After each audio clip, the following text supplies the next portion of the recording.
Kita lanjutkan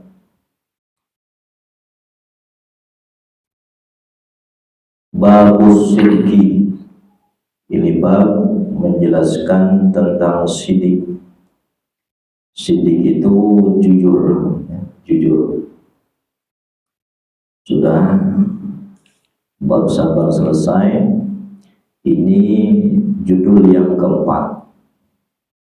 Masih ingat apa saja yang sudah kita pelajari? Bab pertama ikhlas, yang kedua baru 4 ini, saking kelamaannya bab sabar ini.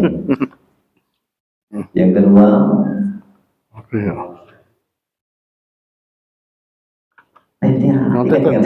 taubat. Nah, yang kedua taubat. Yang ketiga sabar. Nah, ini pasti paling ingat sabar. Yang keempat ini jujur.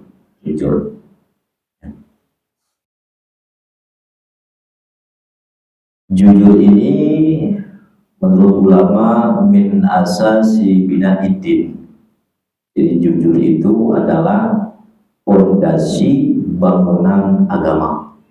Fondasi bangunan agama. Kenapa para utusan Allah, yaitu para rasul, disifati dengan sifat sidik? Karena jika para rasul saja tidak punya sifat sidik, maka tidak mungkin tersifati dengan sifat yang lain. Kalau tidak sidik, tidak mungkin ada sifat amanah. Tidak mungkin. Kalau tidak jujur, maka tidak mungkin ada sifat terpercaya. Kalau tidak jujur, pasti. Makanya semua rasul, semua nabi, semua rasul itu mempunyai sifat sidik, sifat jujur.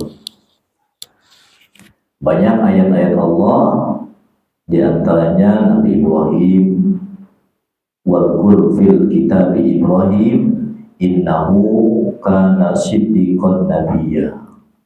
Ingatlah dalam kitab Ibrahim, kisah tentang Nabi Ibrahim, bahwa Nabi Ibrahim itu adalah siddiqon, nabi yang jujur, nabiyan dan sebagai nabi, orang yang jujur lagi sebagai nabi.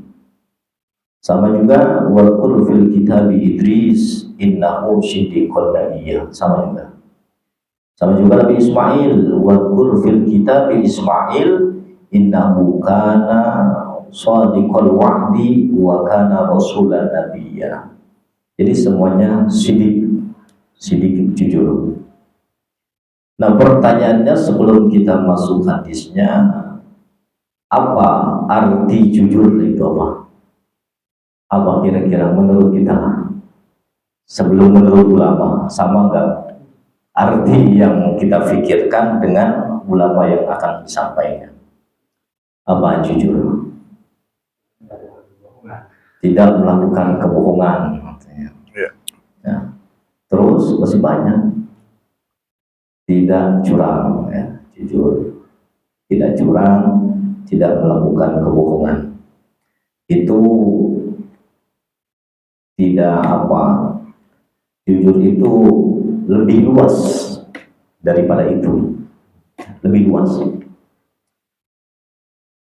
Para ulama saja berbeda pendapat tentang masalah arti daripada jujur. Ini banyak ulama beda-beda menerjemahkan jujur itu apa sih? Ini beda-beda. Di sini saya sampaikan salah satu syarah dari kitab Riyadhus Shalihin. Qala al-'allamah Ibnu Abi Syarif fi Hawashi Syarhil Aqaid. Menurut satu ulama namanya Ibnu Syarif yang mempunyai kitab Syarah Aqaid, mempunyai satu kitab namanya Syarhul Aqaid. Beliau mengatakan as-sidqu ista'malahu sufiyah bima'na istiwa'ul birri wal sirri wal adaniyah wa zahir wal batin. Kata Ibnu Syarif, jujur itu adalah kesamaan antara zahir dan batin. Kesamaan, kesesuaian antara bagian zahir luar, perbuatan zahir dengan perbuatan batin harus sama. Itu jujur namanya, harus sama. Kalau zahirnya melakukan sesuatu ibadah atau apapun, maka perbuatan hatinya juga harus seperti itu. Itu namanya jujur. Ini menurut Ibnu Syarif. Itu pertama ya, mana jujur pertama. Mana kedua, ini disampaikan oleh waqala Syekh Salim bin Aid al-Hilali di dalam syarah Riyadhus Shalihin. Karena kitab Riyadhus Shalihin itu banyak penjelasan. Kalau kita kumpulkan mungkin syarahnya mungkin lebih dari 5. Dan itu ulama berbeda-beda mentafsirkan kitab Riyadhus Shalihin. Salah satunya adalah kitab Bahjatul Nazirin yang dikarang oleh Syekh Salim bin Aid al-Hilali. Beliau mengatakan tentang siddiq. As-sidqu muwafaqatul qawli lil amal. Ini penjelasan kedua. Jujur itu adalah kesesuaian antara ucapan lil amali dengan perbuatan. Sama, ucapan dengan perbuatan harus sesuai. Itu namanya jujur. Jadi kalau beda, itu tidak jujur. Ucapan dengan perbuatan beda, itu tidak jujur. Jadi jujur itu persamaan antara ucapan dengan perbuatan. Itu makna yang kedua. Ada satu lagi makna, kita ambil 3 saja. Wa qala Syekh Utsaimin fi syarhi Riyadhus Shalihin, berkata Syekh Utsaimin dalam kitab Syarah Riyadhus Shalihin, as-sidqu mutabaqatul khabar lil waqi. Kata Syekh Utsaimin, jujur itu adalah kesesuaian, sama, kesesuaian, kesamaan cerita khobar lil waqi dengan kenyataan. Khobar cerita sesuai dengan kenyataan. Nah, itu 3. Jadi kan makna satu apa tadi? Satu, jujur itu maknanya sesuai antara zahir dan batin. Yang kedua, sesuai antara ucapan dan perbuatan. Ketiga, sesuai antara khobar cerita dengan kenyataan. Ini semuanya tidak bertentangan. Artinya bisa diambil kesimpulannya bahwa jujur itu minimal 3 tadi. Zahirnya sama dengan batinnya, ucapannya sama dengan perbuatannya, ceritanya sama dengan kenyataannya. Itu namanya jujur. Bagaimana maksudnya zahir sesuai dengan batin? Artinya kata para ulama, orang munafik laisa bisodikin. Orang munafik itu bukan termasuk orang yang jujur. Orang munafik bukan orang jujur. Kenapa? Karena sesuatu yang dizohirkan berbeda dengan sesuatu yang disimpan. Itu berbeda. Munafik itu apa? Man adharul iman. Kalau dulu ya, ini munafik zaman dulu. Man adharul iman wa yubdi'unal kufra. Orang munafik itu orang yang menampakkan keimanan tetapi menyembunyikan kekufuran. Itu munafik. Tidak sesuai antara zahir dengan batin. Maka kata para ulama, orang munafik itu laisa bisodikin, bukan orang yang jujur, tidak jujur, karena tidak sesuai antara perbuatan dengan hatinya. Kemudian kata para ulama juga al-mura'i. Nah ini penyakit sekarang. Al-mura'i, orang yang ria. Orang yang ria laisa bisodikin, dia bukan orang jujur, orang ria. Ria itu apa? Bukan sombong. Amer. Ah, Amer ya. Mura'i, ria itu orang yang ingin dilihat secara arti. Amer. Artinya apa? Amer. Orang yang ingin terlihat. Jadi kalau dalam hal ibadah, ria itu bermakna orang yang ingin terlihat ahli ibadah. Itu. Kalau dalam hal sedekah, orang yang ingin terlihat banyak sedekahnya. Nah, itu mura'i. Nah, kata ulama, al-mura'i laisa bisodikin. Orang-orang yang ria itu tidak jujur, tidak jujur. Orang itu tidak jujur. Kenapa tidak jujur? Niatnya bukan Allah. Nah, kenapa? Yes. Karena yang ditampakkan oleh orang-orang ria itu ibadah. Sementara yang ada dalam hatinya sesuatu yang merusak ibadah. Itu kan berlawanan, bertentangan. Apa yang merusak ibadah? Yaitu penyakit itu. Penyakit ria itu. Penyakit ria itu menghanguskan, menggugurkan amal. Nah, menggugurkan amal.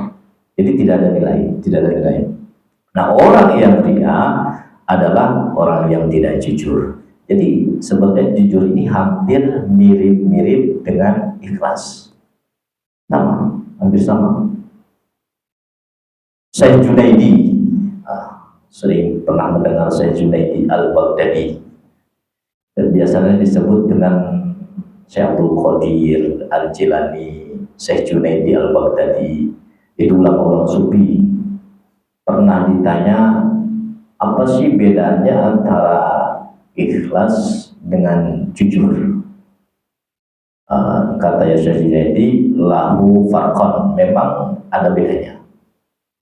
Kalau as-sidqu huwa aslun wal ikhlas huwal far'u. Jadi jujur itu adalah asal, ikhlas itu lahir atas kejujuran, cabangnya. Jadi ikhlas itu cabang dari kejujuran. Jadi orang yang ikhlas itu tentu orang yang jujur, Tapi ketika sudah jujur, apakah ikhlas? Belum tentu. Ya, belum tentu. Orang yang jujur itu adalah orang yang ikhlas. Artinya kenapa ikhlas ini cabang? Karena ikhlas ini hanya ada ketika sudah beramal. Jadi ikhlas itu masalahnya dengan amal. Kalau jujur, sebelum beramal pun, kalau memang jujur harus sudah ada kejujuran. Sebelum beramal harus sudah ada kejujuran. Tapi kalau ikhlas itu tidak ada kecuali sudah beramal. Jadi lahirnya ikhlas itu adalah dari kejujuran. Jadi hampir sama antara jujur dengan ikhlas. Makanya nanti ada hisaban. Hisab itu perhitungan bagi orang-orang yang tidak jujur, orang yang ria. Ada salah satu riwayat yang menjelaskan riwayat tentang orang yang dihisab.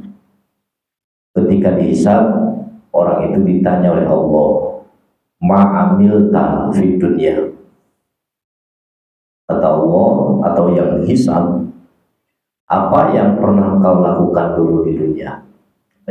Ditanya, kamu di dunia itu ngapain aja? Kemudian dijawab, ta'allamtul ilma wa qara'tul Qur'an wa tasaddaqtu wa hajjatu, semuanya kebaikan disebutkan. Saya itu di dunia sering ngaji, sering ngajar ngaji, sering ikut ngaji, sering baca Quran, sering sedekah. Kemudian kata Allah, apa dia bilang? Kazabta, ente bohong, ente bohong. Ma amilta illa ayyuqala huwa qari, huwa alim, huwa mutasaddiq. Kata Allah, tidaklah engkau beramal kecuali engkau ingin disebut engkau hebat suka baca Quran, engkau hebat suka ngaji, engkau hebat suka ngajar ngaji, engkau hebat suka sedekah. Cuma itu. Akhirnya apa yang begitu? Wasuhiba bi wujuhihi wa ulqiya 'alan nar. Diseret,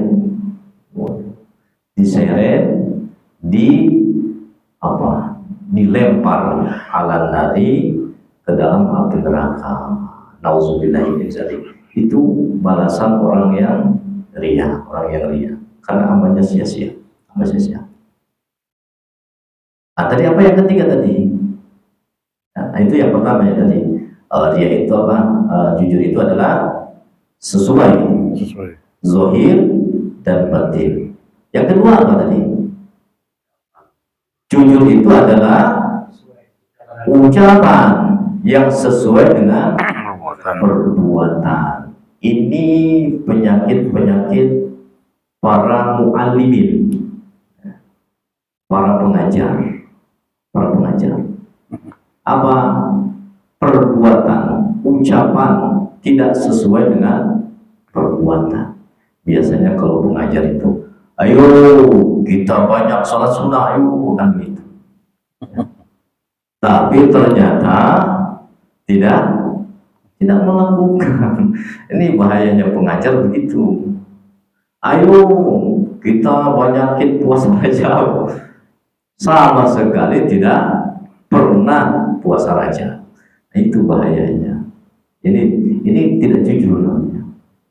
Buta mu'alim, orang yang mengajar atau siapapun, ketika mengatakan sesuatu yang tidak sesuai dengan perbuatannya, maka itu tidak jujur. Jadi cuma jadi calo akhirat. Tahu calo akhirat ya? Ayo kita ke surga, ayo.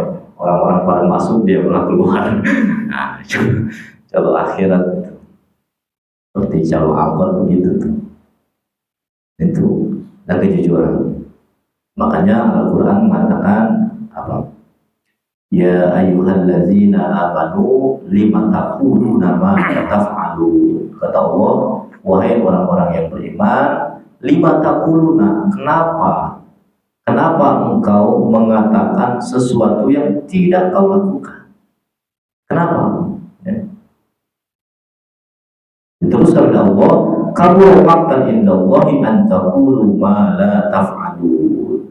Kabur maqtan, Allah sangat marah kepada orang yang mengucapkan sesuatu tetapi tidak mengerjakannya, tidak melakukannya, mengatakan sesuatu yang tidak dilakukan. Jadi banyak. Ayo kita kalau puasa baca Quran yang banyak, tapi selama puasa ceramah kesana kemari, nggak sempat baca Quran. Kajian terus, baca Qurannya kapan? Susah. Itu penyakitnya, penyakit ketidakjujuran dari para mubalik, ketidakjujuran dari para muallim. Ya. Kecuali orang-orang yang memang Allah jaga dari sifat-sifat tersebut. Wah, kalau begitu, kalau kita mau menyampaikan kebaikan itu harus ngelakuin dulu atau enggak? Nah, tidak perlu. Apalagi tentang pembahasan sabar, ikhlas. Jangan dikira saya menyampaikan ini sudah hebat bisa sabar. Oh berarti Ustaz Samudi ini sudah hebat, sudah bisa sabar sehingga bisa menyampaikan. Tidak. Saya kan mengatakan kata ulama. Ya makanya saya itu tidak Tidak bisa kalau ngaji itu tanpa ada kitabnya. Kalau seolah-olah gitu harus begini menyuruh, jadi seolah kita sudah paling benar. Tapi kalau ada kitabnya kan, ini kata kitab ini hukumnya begini, itu kan penyampaian saja, penyampaian. Walaupun tentang ya ilmu-ilmu begini ya tetap semuanya ini masih dalam belajar ikhlas, belajar sabar, ya, belajar taubat, belajar jujur. Ini dalam tahap belajar. Ini tidak jangan khawatir. Kalau saya mau mengajarkan kitab Riyadhus Shalihin harus nunggu sebagai ahlinya dulu. Wah, ini sampai kapan saya mengajar? Nah, ini tidak akan terbaca nanti.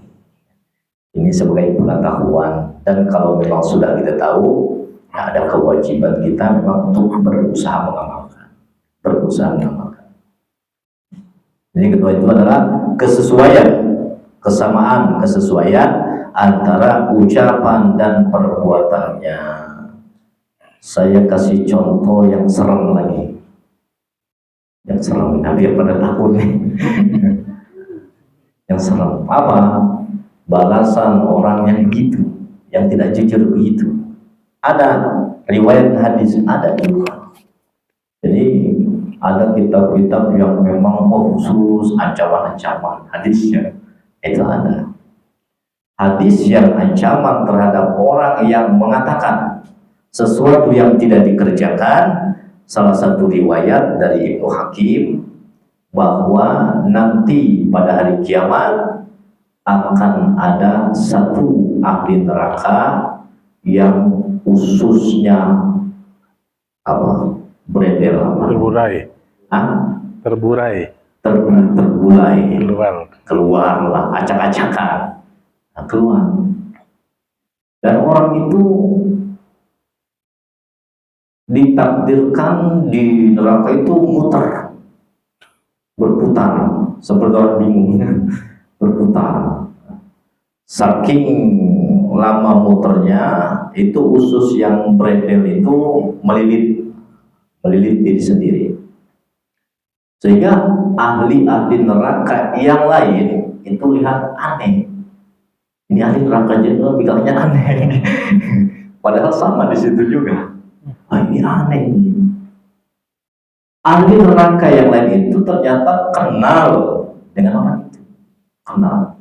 Sehingga aneh ditanyakan, ya fulan, wahai fulan, ata'muruna bil ma'ruf wa tanhauna 'anil munkar. Wahai fulan, wahai ustaz, wahai kiai, misalkan. Bukankah engkau sewaktu di dunia engkau memerintahkan kebaikan kepada kami? Bukankah engkau selama di dunia, selama mengajar, engkau melarang kami untuk berbuat yang buruk, dosa? Tapi kok begini akhirnya kan? Nah, dijawab, na'am, ya betul. Amurukum bil ma'ruf wa anhakum bil munkar. Betul, saya itu dulu memang sering ceramah, sering bilang suka suruh ini, suruh itu, fala atihi, tapi aku tidak melakukannya. Aku betul memang orang yang sering melarang ini, melarang itu, fa'atihi, tapi aku justru melakukannya. Nah, itu balasannya. Sampai ahli neraka yang lain itu juga heran lihatnya, heran. Ini tidak jujur, ketidakjujuran dari para pendakwah, para pengajar, mengatakan sesuatu yang tidak dilakukan, menyuruh sesuatu yang belum dia kerjakan. Yang ketiga, tidak sesuai. Apa tadi? Tidak sesuai antara apa tadi? Kabar dengan kenyataan. Kata Syekh Utsaimin, jujur itu adalah tidak sesuai antara kabar atau cerita dengan kenyataan. Itu tidak jujur. Dicontohkan oleh Syekh Utsaimin dengan contoh yang simpel. Ada orang ditanya, ini hari apa? Ini hari apa sekarang? Senin ya? Ini hari Senin. Maka kata Syekh Utsaimin, haza khobarun shadiqun. Itu kabar yang jujur. Kalau memang betul sekarang hari Senin. Itu simpel sebenarnya. Itu kabar yang jujur. Wa in qulta haza yaumul isnin, haza yaumul selasa, haza yaumul arbi'a, haza yaum, apabila kalian katakan ketika hari ini hari Senin, kalian katakan hari Selasa, hari Rabu, hari Minggu, wa haza khobarun kazib, maka itu cerita yang bohong. Nah, itu simpel saja, tidak bohong. Hari ini hari Senin, hari apa sekarang? Hari Minggu, wah, kazib. Nah, itu kabar bohong, kabar cerita. Nah, itu contoh simpelnya begitu. Kata Syekh Utsaimin. Jadi kabar itu harus sesuai dengan kenyataan. Ini sekarang ini kalau kita lihat banyak yang masuk di WA kita misalkan, itu kan kabar-kabar biasanya banyak. Apa kata tadi? Hoax. Itu yang kita hoax masuk dalam apa kita. Tolong sebarkan ini, wah. Kalau sebarkan, Anda menyelamatkan Indonesia. itu kabar-kabar itu, kabar yang belum tentu sesuai dengan kenyataannya. Nah, ketika kita sebarkan atau kita ukil, kita bicarakan, kita sebarkan ke orang-orang tanpa tahu hakikat yang sebenarnya, maka cukup itu menjadikan kita layak disebut sebagai kazib, pembohong. Ketika kita tidak tahu, ya. Makanya kata Nabi begini dalam hadisnya, kafa bil mar'i kaziban, kata Nabi, cukup bagi seseorang itu dianggap sebagai pembohong ayyuhaddisa bikulli ma sami'a, kata Rasul, jika menceritakan semua atau setiap yang dia dengar, menceritakan setiap yang dia dengar, atau kalau sekarang membagikan setiap yang masuk, kabar yang masuk, menyebarkan setiap berita yang diketahui, itu sudah cukup pantas seseorang dianggap pembohong. Itu cukup. Padahal belum tentu kan, belum tentu apa ini benar atau tidak. Pokoknya semua yang dia tahu diceritakan.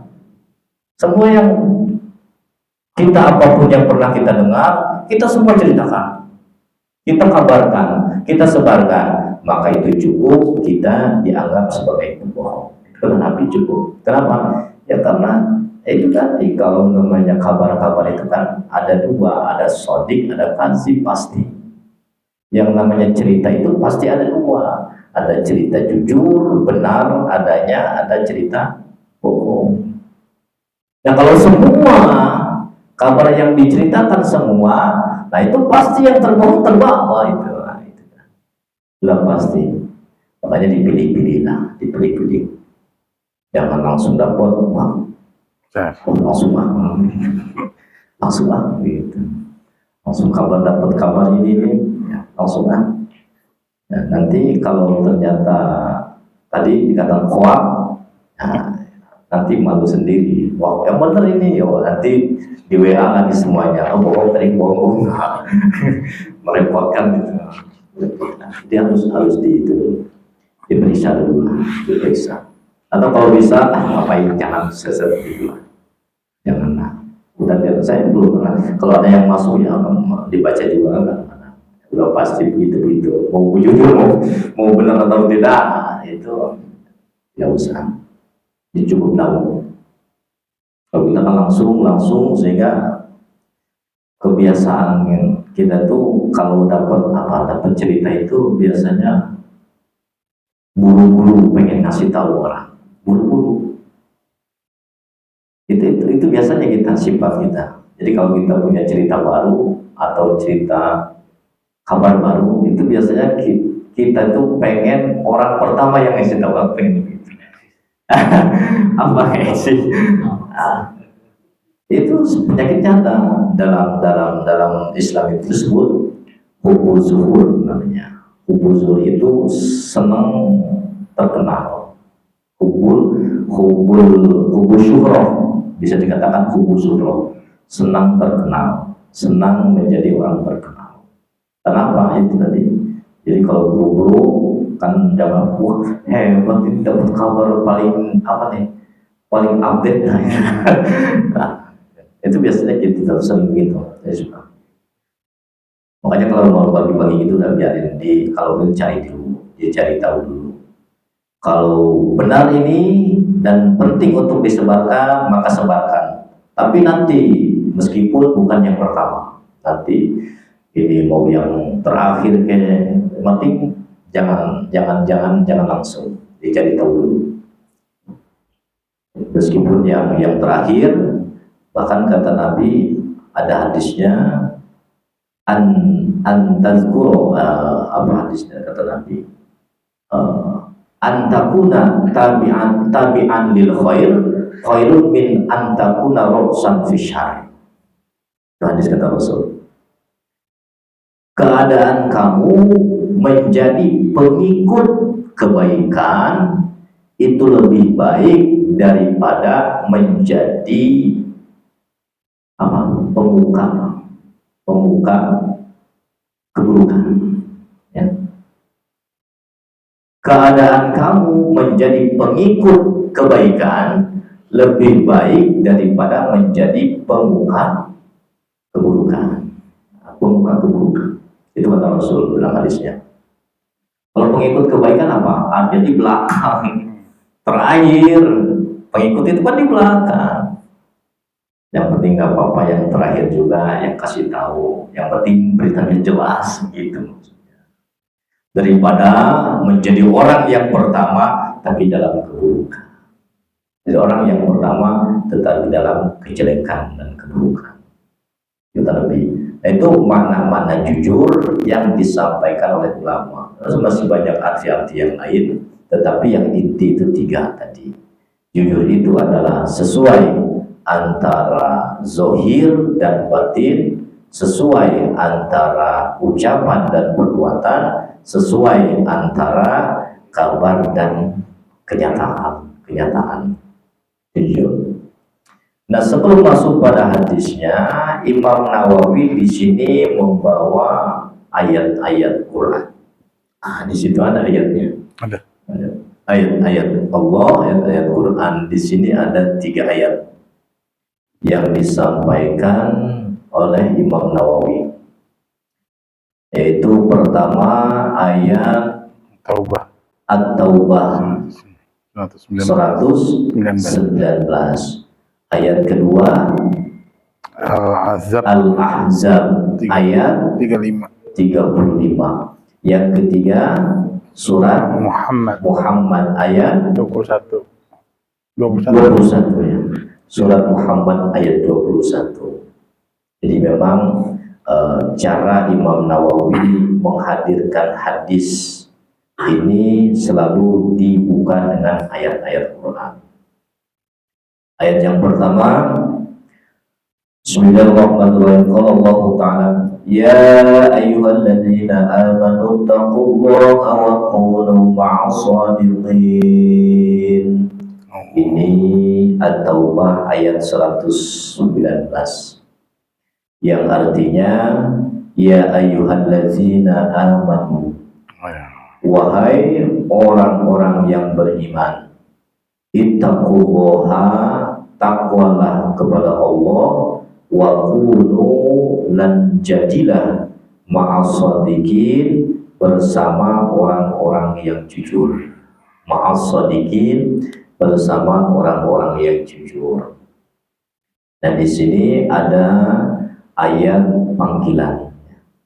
Ya ayyuhallazina amanu, itu namanya ayat nidaiyah. Ayat panggilan. Panggilan kepada siapa? panggilan kepada orang beriman. Kata Ibnu Mas'ud, apabila ada Allah berfirman dengan mengawalinya dengan kalimat ya ayyuhallazina amanu, maka setelahnya ada perintah Allah yang penting atau larangan Allah yang penting setelahnya. Jadi ini kaidah tafsir Al-Quran itu, kalau ada awalnya ya ayyuhallazina amanu, maka setelahnya itu akan ada perintah yang penting dan larangan yang penting. Maka kata Ibnu Mas'ud, far'i alaihi sam'a, buka lebar-lebar kupingnya ketika kita mendengar ya ayyuhallazina amanu, wahai orang-orang beriman. Nah, gitu. Jadi panggilan kepada orang beriman. Kalau merasa terpanggil sebagai orang beriman, akan membuka, memperhatikan secara betul-betul kalimat setelahnya. Akan diperhatikan. Apa kalimat setelahnya? Ittaqullaha, takwalah kepada Allah dan jadilah bersama orang-orang yang jujur. Ini ada perintah. Ada berapa perintah di sini? Ada dua, ya. Ada dua. Ittaqullah wa kunu ma'as-shadiqin. Dalam ayat ini ada dua perintah. Satu perintah supaya bertakwa. Apa bertakwa? Menjalankan perintah, menjauhi larangan, itu makna takwa. Perintah Allah yang pertama supaya bertakwa, perintah yang kedua jadilah bersama orang-orang yang jujur. Ada perintah di sini bersama orang yang jujur, sekaligus perintah untuk berlaku jujur. Jadi bukan hanya bersama orang yang jujur, tetapi perintah juga untuk jujur. Karena ngapain bersama orang jujur kalau orang yang jujur sudah begitu. Jadi dua perintahnya. Ya. Nah di sini kalau kita perhatikan ya, jujur, perintah jujur ada setelah perintah takwa. Padahal kalau berbicara takwa, jujur termasuk atau belum?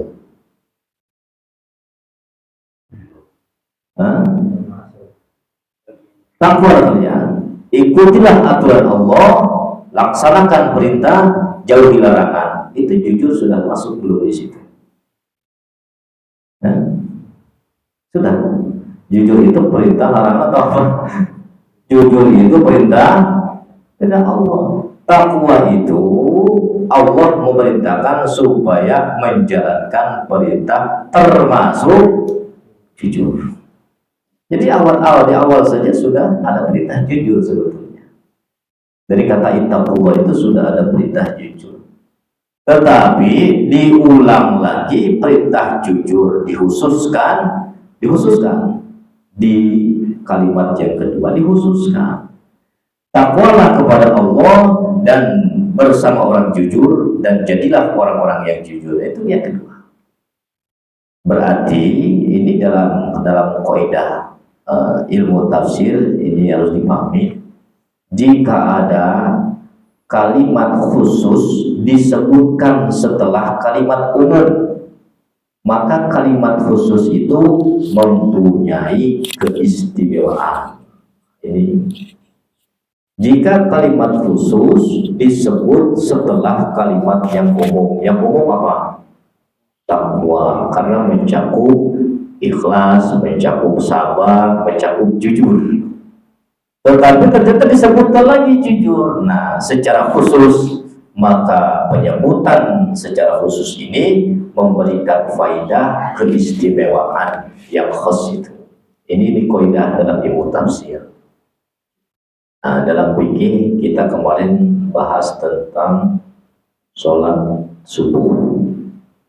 Dalam Al-Quran, hafizu ala sholawati, jagalah sholat yang fardu, wassolatil wusto, dan sholat subuh. Nah, itu tadi yang awal sudah disebutkan. Jagalah sholat yang fardu. Subuh itu sudah termasuk fardu. Tapi kok disebutkan lagi wassolatil wusto? Kenapa disebutkan lagi?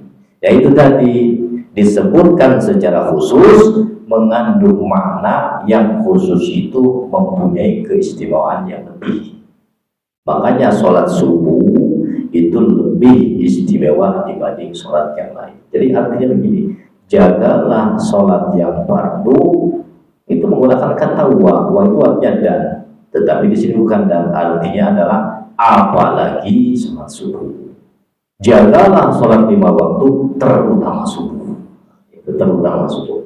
Dan juga sama, jagalah, takwalah kepada Allah, terutama sifat jujur, terutama kejujuran. Ya, itu perintahnya, kejujuran. Itu kaidah-kaidah ilmu tafsir saja. Nah, perintah.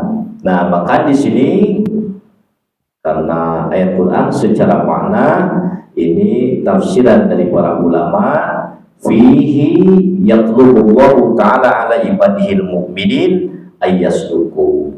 Ya, dari ayat ini Allah memerintahkan kepada orang-orang beriman untuk jujur. Wa yalzamu sidqa, benar-benar berusaha jujur. Liyakunu min ahlihi, supaya jadi ahli jujur. Wa ma'a ahlihi, juga bersama orang-orang yang ahli jujur. Pemerintahnya banyak di sini.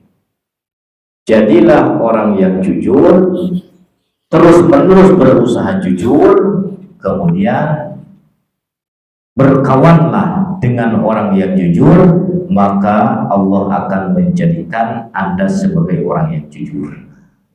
Itu dari Allah. Perintah jujur, untuk terus berusaha jujur, bergaul dengan orang jujur, sampai menjadi orang yang betul-betul jujur. Nah, ini perintah untuk kita mencari teman yang baik, teman yang jujur. Wa kunu ma'as-shadiqin, jadilah beserta orang-orang yang jujur, teman yang jujur. Karena kalau kita ingat ada salah satu hadis tentang ruh. Jadi kata Nabi, ruh itu al-arwah junudun mujannadah. Ruh atau apa ruhnya bahasa kita ya? Jiwanya. Jiwa itu seperti pasukan yang berkelompok. Mujannadah. Ruh itu seperti pasukan yang berkelompok. Ruh. Wama ta'arufa minha iktalafa. Jika ruh itu saling mengenal, maka ruh itu akan bersama, akan bersatu kalau saling kenal. Wama tanakaro, apabila ruh itu saling inkar, saling tidak kenal, saling berjauhan, ikhtalafa, maka akan berpisah. Artinya orang-orang yang jujur, kawan-kawan yang jujur, atau orang yang jujur akan betah bergaul dengan orang yang jujur, karena saling kenal jiwanya itu klop, yang jujur ketemu yang jujur, klop. Makanya kalau kita nyuruh orang bergaul dengan yang jujur, tapi kita sulit bergaul dengan orang-orang yang jujur, nah maka bisa jadi ini jiwanya ada masalah. Jiwanya ada masalah, disuruh gaul sama orang jujur tapi sulit. Nah, ini ada masalah. Disuruh bergaul dengan orang yang suka ngaji tapi malu terus. Ini ada masalah jiwanya masalah. Nah, begitu anak-anak. Mau sholat jamaah karena tidak malu. Mau ikut pengajian karena tidak bisa, malu. Sampai sekarang malu, nggak pernah ikut jadinya. Malu, itu anak malu. Kenapa? Ya karena tadi merasa tidak betah, merasa tidak enak, pokoknya kurang apa ya. Kalau gabung sama orang tidak biasa gabung, kurang apa itu? Kurang asik, ya kurang serem, kurang serem. Kurang senang itu karena tadi kata Nabi begitu. Jadi ruh itu memang suka berkelompok-kelompok jiwa itu. Kalau memang saling kenal sudah klop itu bersatu. Tapi kalau berbeda, kalau saling berlainan itu akan berpisah. Nah, jadi kalau ada orang yang tidak mau gabung atau merasa risih kadang-kadang bergabung, ini perlu jiwa-jiwanya itu nanti ada masalah. Jadi kita harus bergaul dengan orang-orang yang jujur, yang soleh, yang rajin. Minimal kalau bergaul dengan pedagang minyak kan wangi, ikut kewangian, sama-sama. Minimal bergabung dengan orang-orang yang soleh. Minimal ketika kita tidak bisa mengikuti ibadahnya, maka minimal ada kesempatan untuk suka, untuk cinta. Itu kesempatan. Pokoknya hadis kemarin sudah lewat ya, sudah lewat ketika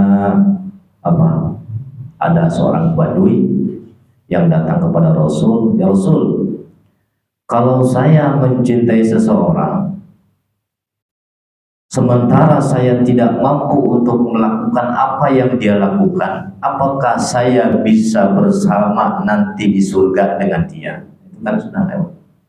Kata orang Badui, kata Rasul apa jawabnya? Al-mar'u ma'a man ahabba. Orang itu akan berkumpul bersama orang yang dicintainya, sekalipun tidak mampu melakukan amalan seperti orang yang dicintainya. Kita mencintai Imam Syafi'i, Imam Nawawi, akan dikumpulkan. Meskipun tidak mungkin kita ibadah seperti Imam Syafi'i, mengarang kitab seperti Imam Nawawi, tidak mungkin. Tetapi dengan izin Allah bisa berkumpul dengan ulama-ulama yang soleh. Kemudian ayat Allah wa qala ta'ala surat Al-Ahzab was-sadiqina was-sadiqat. Ini potongan dari ayat yang menyebutkan tentang orang-orang baik ya. Awalnya itu ayat innal muslimina wal muslimat, sesungguhnya orang-orang muslim laki-laki dan orang-orang muslim perempuan, wal mu'minina wal mu'minat, orang-orang mukmin laki-laki dan orang-orang mukmin perempuan, wal qanitina wal qanitat, orang-orang mukmin, orang-orang yang tunduk laki-laki dan orang-orang yang tunduk perempuan, was-shadiqati, dan orang-orang laki-laki yang jujur, was-shadiqati, dan perempuan-perempuan yang jujur. Kesananya apa? A'adallahu lahum ajran, a'adallahu lahum maghfiratan wa ajran azima. Allah akan persiapkan pengampunan dan pahala yang besar. Ini ayat potongan. Artinya orang yang jujur itu dipersiapkan pahala yang besar, dipersiapkan oleh Allah pahala yang besar. Kemudian ayat ketiga, wa qala ta'ala, dan berfirman Allah Ta'ala surat Muhammad ayat 21, falau sadaqullah lakana khairan lahum, falau sadaqullah lakana khairan lahum. Maka jika mereka jujur kepada Allah, lakana khairan lahum, itu lebih baik bagi mereka. jika mereka jujur kepada Allah itu lebih baik daripada untuk mereka, itu lebih baik untuk mereka. Jujur kepada Allah. Apa itu jujur kepada Allah? Jujur kepada Allah itu gimana? Jujur pada Allah itu melaksanakan semua perintah Allah sekalipun tidak diawasi oleh orang lain. Jujur pada Allah itu gitu. Mungkin kalau kita di tempat ramai, kita sholat sunnahnya 4 rakaat. Bisa jadi. Kenapa? Ini Ustaz terlihat muridnya 4 rakaat. Tapi kalau sendiri jangankan 4, enggak sholat ba'diyah dan qobliyah. Nah, ini namanya tidak jujur kepada Allah. Ya. Melakukan artinya sama seperti tadi, dekat dengan ikhlas. Ikhlas itu kejujuran kepada Allah. Keikhlasan itu adalah kejujuran kepada Allah. Apalagi tentang karena saya suka ada ini, karena ini perasaan saya dulu ya. Kita misalkan infak sedekah ke apa itu ke masjid lah, dengan hamba Allah, ditanya sama panitia, ini tuliskan namanya, jangan, hamba Allah, hamba Allah, biar orang tahu hamba Allah. Jadi intinya tujuannya supaya orang tidak tahu hamba Allah. Tapi perasaan saya berbeda ketika itu diumumkan, ini ada yang nyumbang dari hamba Allah. Itu hati kita, itu saya. Itu kadang-kadang begitu. Iya, itu saya tuh. Hati kita itu yang bilang tuh, itu tidak jujur, tidak jujur. Jadi jujur itu bukan masalah zahir, bukan masalah ada namanya atau tidak. Bisa jadi orang disebutkan namanya tapi artinya jujur, tapi bisa jadi tidak disebutkan nama tetapi tidak jujur. Ketika disebut ada seorang hamba Allah berinfak sekian-sekian, kita langsung bilang itu saya, itu hati kita begitu. Nah, itu punya saya gitu. Nah, begitu, itu saya. Nggak tahu kalau jamaah mungkin lebih ikhlas ya. Kadang-kadang begitu ya. Jadi tidak sesuai. Jadi masalah jujur, masalah ikhlas itu adalah urusan dalam, ya, urusan dalam. Sehingga tidak bisa kita memponis ini jujur atau tidak. Urusan dalam. Ada orang yang seolah-olah ketemu gurunya langsung cium tangan bolak-balik, seperti yang betul-betul menghormati, padahal hatinya tidak demikian. Ada tidak demikian hatinya. Ada orang yang ketika lewat orang itu permisinya sampai buku-buku. Sampai permisi, seperti orang yang punya adab betul, padahal dalamnya tidak demikian. Itu ada seperti itu. Jadi perbuatan zahir tadi ya, yang tidak sama dengan perbuatan batin. Nah, itu yang disebut dengan ketidakjujuran. Wa ammal hadis, adapun hadis-hadisnya, karena ini agak panjang juga ya, mungkin nantilah di waktu yang lain tentang hadisnya akan kita bahas. Jadi ini hanya muqaddimah saja sekaligus ayat-ayat Al-Quran. Barangkali sebelum kita tutup ada yang ditanyakan.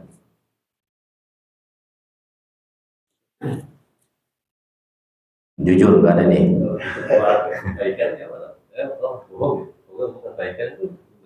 Kenapa? Bohong kebaikan. Ya nanti itu ada bab khusus. Ya masuk, tapi nanti ada lebih detail lagi tentang keadaan yang diperbolehkan untuk tidak jujur. Ada. Intinya kalau ada salah satu contoh urusan nyawa lah, urusan nyawa. Kalau urusan nyawa itu bisa dianggap diperbolehkan untuk berbohong, urusan nyawa. Sama seperti hadis kemarin, jangan bilang siapa-siapa.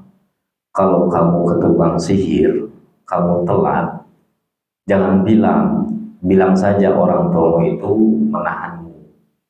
Kemudian kalau kamu takut kepada orang tuamu, kalau kamu takut terlambat pulang, bilang saja tukang sihir itu menahan saya. Itu kisahnya masih ingat tidak? Ya, tentang seseorang pemuda yang diajarkan sihir, kemudian di tengah perjalanan ketemu ulama, ketemu kiai. Akhirnya ketika mau berangkat ke tukang sihir, selalu mampir ke kiai, ke ulama, ke rohib, ulama Bani Israel. Dan mampirnya tidak sebentar, dengerin ngaji 3 jam, 4 jam, sehingga datang ke tukang sihir itu terlambat.